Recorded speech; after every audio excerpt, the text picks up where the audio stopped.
right, now we're gonna set a plan. So what I mean by that is you've already looked at the houses, you've already found some houses that you liked, they're within your budget, you really think that you can see yourself there. Now it's time to set a plan. Are you financially ready to actually be able to afford it? If the perfect house come along, could you actually buy it right now? Most people are not. Most people might have some credit to work on, some money to save up for their down payment. The interest rates might be a little low and they want them to get higher. That's actually reversed. They might be high and they want it to get a little bit lower.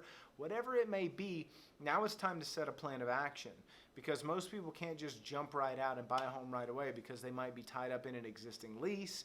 They might have a home that they need to sell right away, or they have a home that they need to sell before they can buy. So there's a couple hurdles that they have to take or have to go over before they can actually buy their next house. So now it's time to set a plan. So there's two ways you can do this. One, you can jot out your plan. You can write it out and say, okay, we're going to pay this off. We're going to save up this much. We're going to, do all these little things. We're going to prepare our house to get it on the market. We're going to see what it can sell for. You kind of start, charting everything down of like, okay, this is what we want. This is where we want to be. And here's our timeline to make it happen. 3 months, 6 months, a year from now. That's your plan of action.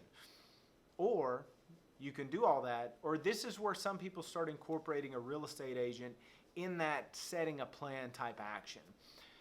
The reason of that is because then if you have a house you need to sell, you can get an idea of what your house can sell for and a realistic timeline of how long it'll take to actually sell it. If you want to find a house, then you can start connecting with an agent and incorporating them to look for something for you. So if something comes up in your particular area with your criteria, they can send it to you right away. And then the other option is, once you're working with an agent, you can start seeing properties in those areas, and you can use that real estate agent to show you all the homes that are available. And then the more they know about what you're looking for, the more they're going to be able to find it once it actually comes available. So that's kind of setting a plan in action. You could do it on your own. There's not a problem with that. Or you can incorporate a real estate agent if you plan on using an agent and start getting them to assist you, and it will help kind of get more dialed in timelines. So that's kind of setting a plan. And then the last one is, well, kind of connect. And I'll go in more detail of why it's beneficial to actually reach out to either a lender, real estate agent, and start incorporating third parties into your home search or your sale before you buy. But that's all we got for setting a plan.